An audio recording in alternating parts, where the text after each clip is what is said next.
This is a production of WKNO Memphis. Production funding for this program is made possible in part by the WKNO Production Fund, the WKNO Endowment Fund, and by viewers like you. Thank you.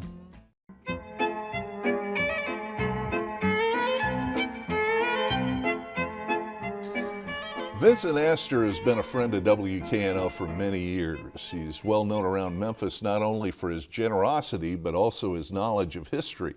Recently, he wrote a book about some of that history entitled Memphis Movie Theaters, part of the Images of America series. Vincent Astor, welcome to the program. Thank you, thank you. I have to tell you, this was really a lot of fun. I mean, I thought to myself, we had had a meeting a few weeks ago, and I thought to myself, well, I'll read a little bit at a time. I picked up this and I could not put it down. I mean, I read it all in one sitting, and it was just fascinating. When did the movies come to Memphis? When was that? Well, actually, the very first demonstration of one of the many kinds of projection that was invented in the 19th century was the cinematograph. Mm-hmm. And it was shown as a novelty in a theater that's long gone called first the Auditorium and then the Bijou. It stood on the same plot where the Chiska Hotel stands now. It burned in 1911. I see. It started out life as a streetcar barn. And when streetcars changed, they made it into a theater. Uh-huh. And these were just anything that moved. One of the oldest moving pictures that was shown commercially is just waves breaking on a shore. Oh, I see. So this would have been the place back when Thomas Edison was shooting the initial films at the Black Maria, mm-hmm. Somewhere in New Jersey. Right. I think the very first film was Fred Ott's Sneeze. Yes. It was called. So what they would do is they would show it, and a guy would sneeze, and that was the big deal, mm-hmm. At that point. Or two guys fighting and things like that. It was like one of the films that they showed in the movie about Georges Méliès. The locomotive would approach the audience, and they'd all jump up thinking it was real when it was not. And it was such a novelty, it was so magical that uh-huh. people would get scared, and people in the audience would yell at the villain as if it were a stage play. Uh-huh. You gave us a preview of the reaction, to it. Did it catch on pretty quick here in Memphis? I mean, was there any kind of people who were saying, no, we shouldn't have this in this town? It's an instrument of the devil, like some people used to say about the telephone. What was it that you found in your research? Well, actually, when films were first being made, filmmakers would film anything. Uh-huh. And in order to attract people in to see them, they got sometimes quite blue. Oh. And there were a lot of those very early pieces that were blue. And even if it was artistic, there was female nudity and so forth. Uh-huh. So later on, there became a kind of a divide. In fact, I found online a slide, which I've used in some of my visual presentations, that is ladies and children welcome at this theater. Uh-huh. So people would put ads on the screen uh-huh. to say this was family entertainment. You can bring everybody. So it wasn't seedy. I see. But, and so it was a novelty here, there, and yonder. But the very first full-time movie theater opened in 1905. I see. And that's when it was becoming the first person who was going to take a chance on it as a commercial venture. Huh. Well, I shouldn't be so shocked that they would have what you call blue films and some nudity, because at the time there was no censor board as per se. There was no studio system. The studio heads couldn't get together and say, they should stop this, or anything else. But there was some very nefarious goings on in Memphis itself. There was illegal liquor.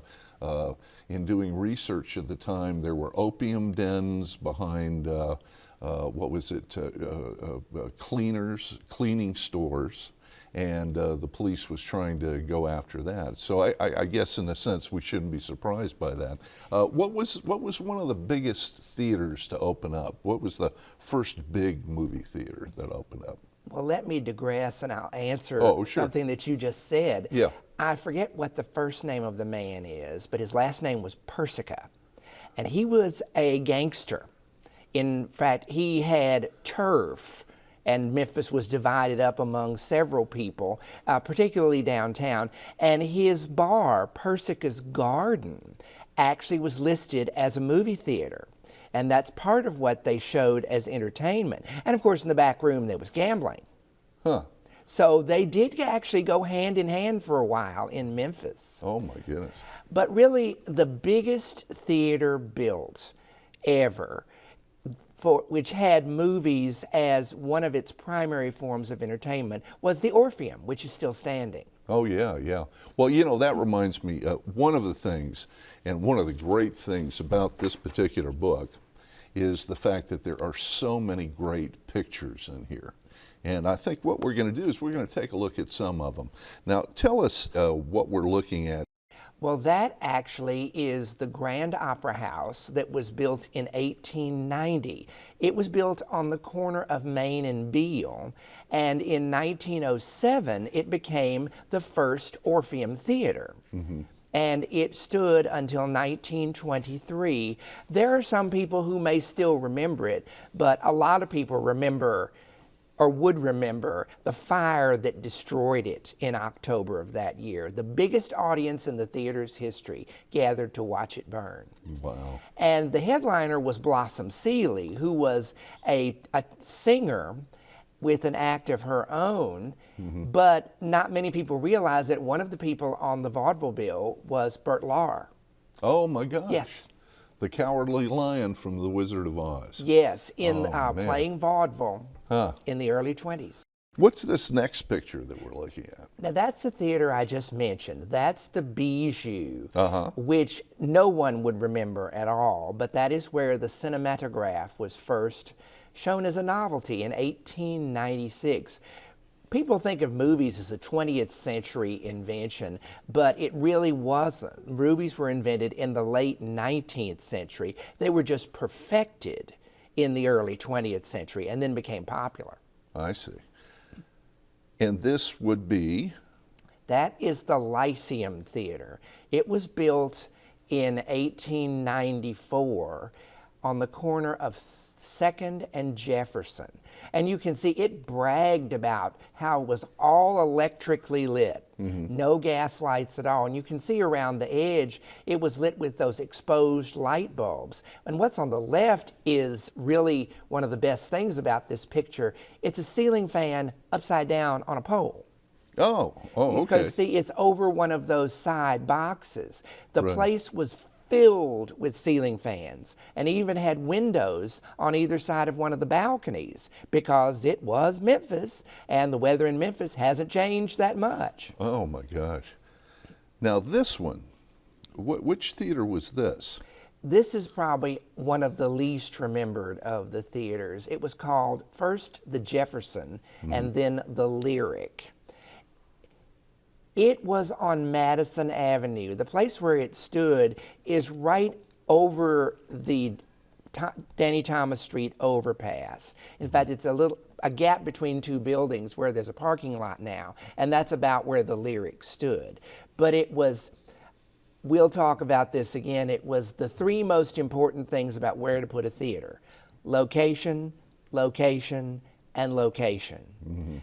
The Lyric was just far enough out Madison, off the beaten path, that it had a very troubled life, and it took all sorts of machinations to get people to come all the way down Madison to a theater, when all the rest of them were down on 3rd Street, 2nd Street, Main Street, and here, there, and yonder.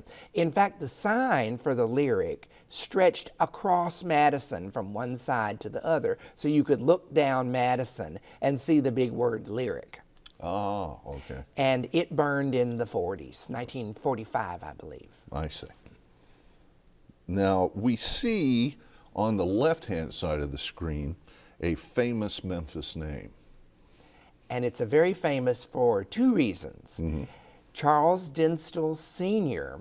had his candy store on the corner of Washington and Main, which is the view you see here.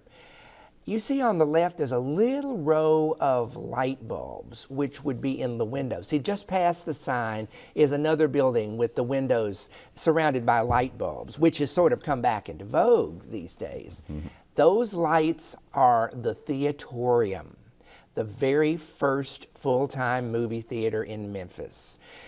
On the right of the image is a little sign that says Palace, 5 cents. Behind that is a little sign that says Ruby. And where you were looking at the Dinstall sign was a sign that says Amuse, 5 cents.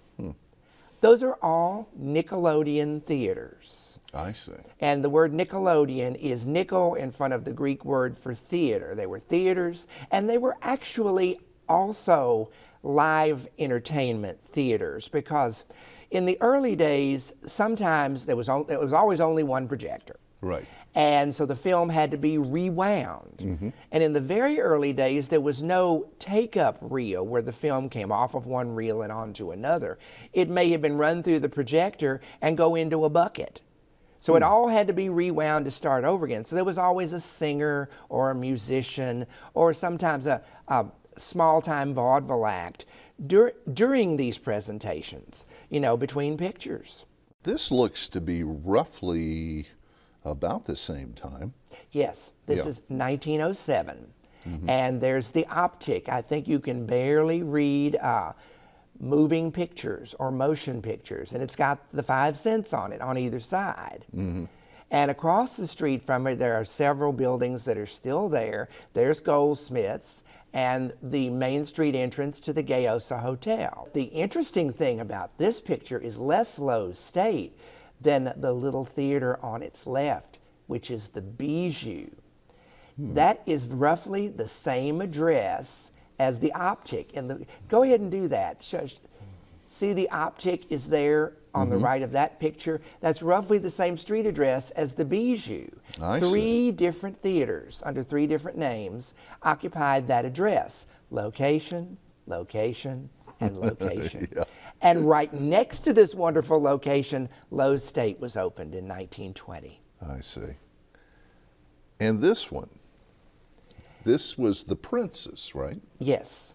The Princess was in the block which is between Peabody Place and Beale Street.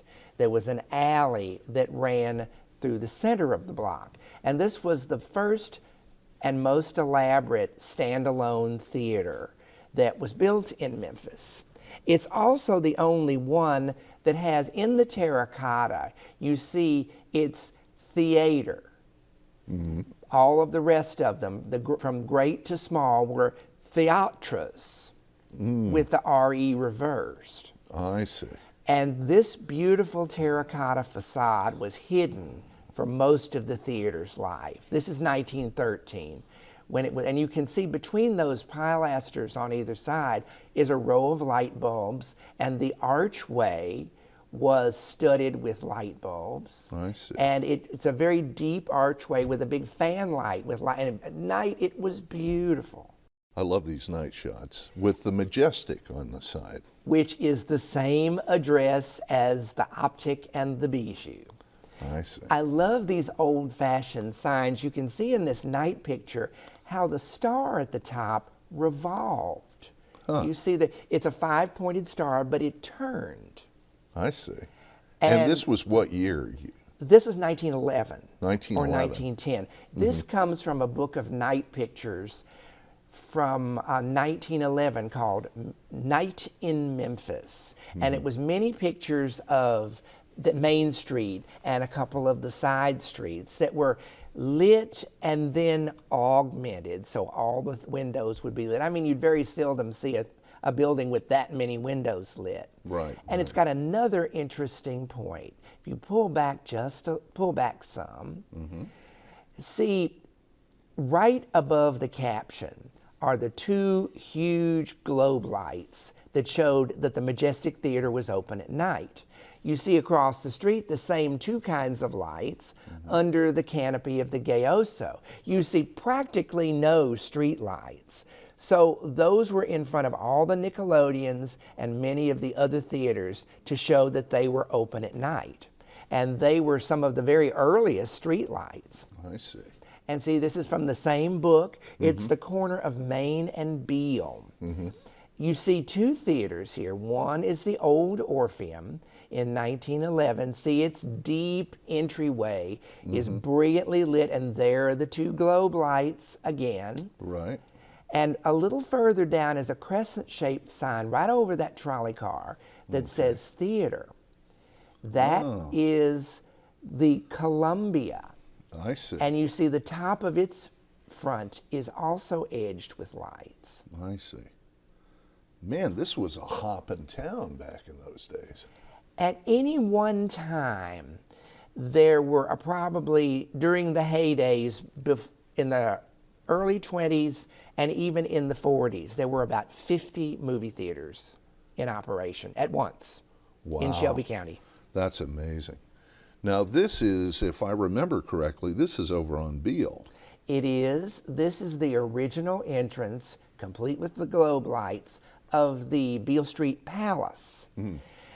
The Beale Street Palace would have been right next to the New Daisy and the yellow brick building that's next to it. Right next to that was a three-story building which housed first the Pastime, which was a Nickelodeon, and later a big auditorium was added to the back, which became the Beale Street Palace. Much more famous for its live entertainment than it was for its movies. In fact, there were some times after the show was over, everybody went home and the projectionists would put on the last film, starting with the first reel and ending with the last reel, with nothing in between, because there was nobody there to watch it.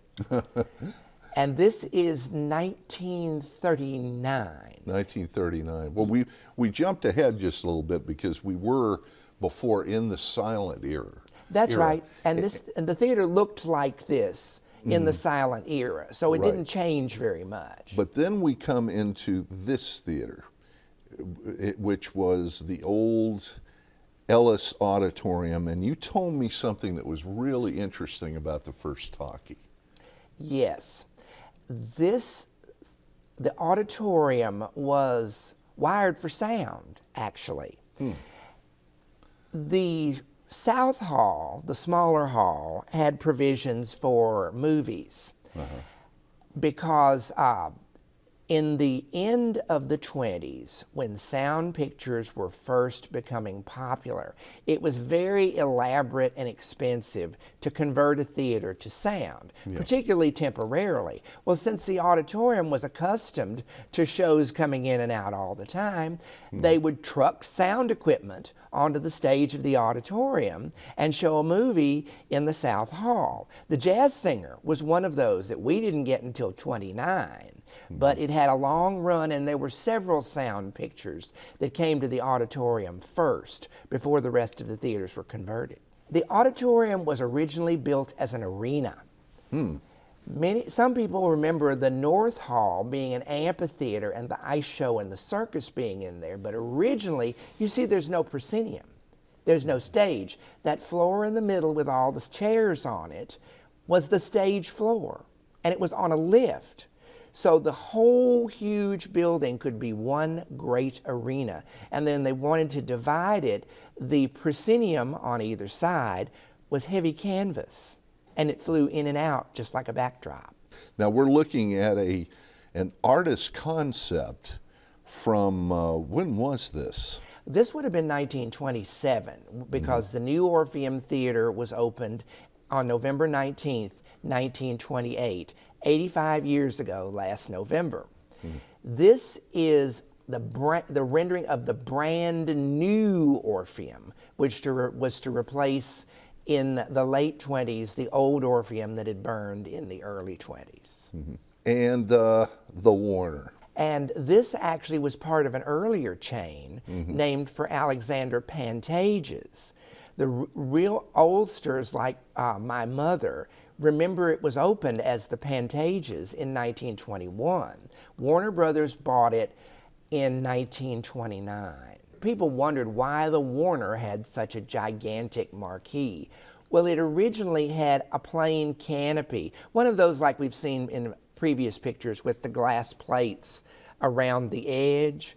And so the canopy was big, and when they put the marquee on top of it, it became one of the most significant signs downtown. It's in hundreds and hundreds of parade videos and photographs, and this is when it was its most beautiful. That's the kind of movie theater that would just get you excited from a distance. One of the things that I think is fascinating about this history is not only how beautiful these theaters were from the outside, but also the interiors. I'm going to show another one here. Tell me about the Loews Palace.